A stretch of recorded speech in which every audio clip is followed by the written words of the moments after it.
Stay back. Stay back. Do not impede this arrest. We're also witnessing more ICE activity in the immigration court in San Francisco. This was today. We saw two men led out of that court in handcuffs. Federal agents telling our NBC producers to stay back. You heard them there. Immigration attorneys tell us ICE agents at the courthouse are mostly targeting people with pending asylum cases who have been in the country for less than 2 years.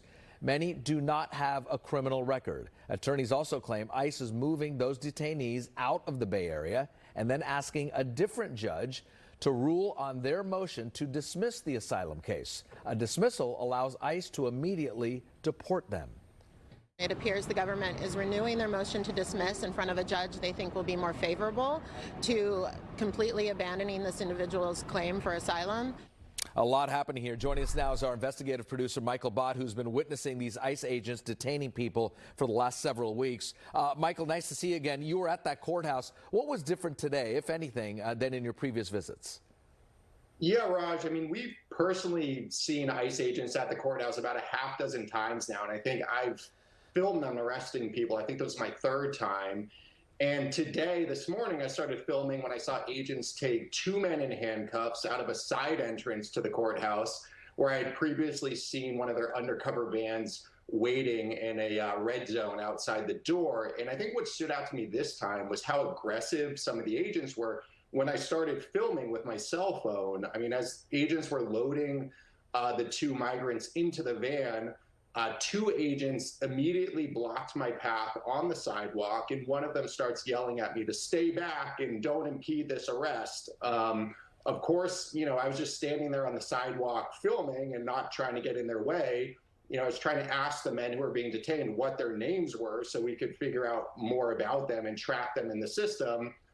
You know, luckily I'm 6'4" and have long arms, so I could just hold my camera over their heads and we're still able to film. But yeah, I think that's what stood out was this time they were seemingly more aggressive with me as I was, you know, filming. Sure. Michael, give us more context. We see you out there. Is there a crowd of people? Are there tensions high, or is it just you and a couple other people? Yeah, so this morning it was very quiet, you know, because word had not got out at this point that ICE agents were at the courthouse. You know, sometimes when we report of an arrest or attorneys there, you know, put it out on social media that ICE agents are there, you know, a crowd of people show up to start protesting. But that hadn't happened yet this morning. So it was just me with my camera. But as the agents were loading the men into the van, a crowd of people did start to form, and some people did start yelling at the agents and, you know, asking what jurisdiction they had here and sort of expressing their outrage over the arrests. And Michael, remind us, why are these people, at least most of these people, in that courtroom today or the previous weeks in the first place? Do you know, have they been charged with a specific crime at all? Yeah, Raj, so it's important for people to know that this is not a criminal court, right? These people are not showing up to these hearings to defend themselves from, you know, an accusation that they've committed any kind of crime. These people are in immigration court. It's an administrative proceeding, and they're basically trying to fight their removal from the United States. Many of the people showing up for these hearings are families with young children. I mean, they have toys in the courtrooms to amuse the children during these hearings. Some of the people here are even unaccompanied minors who crossed the border as children without their parents.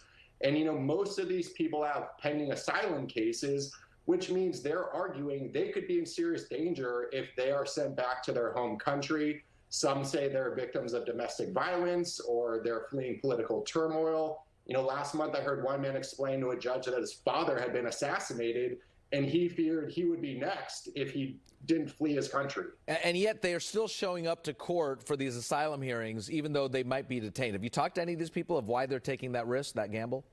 Yeah, absolutely. And it is, you know, they do see it as a risk. And a lot of people we talk to are fearful. You know, we talked to one father whose two children who were 19 and 21 had a hearing today, and he attended because he wasn't sure that they would come out. He feared they would be detained by agents. But immigration attorneys are stressing how important it is, despite that fear, for people to show up to their hearings, because if they don't, a judge can order their removal in absentia. If they don't show up, they could face a deportation order.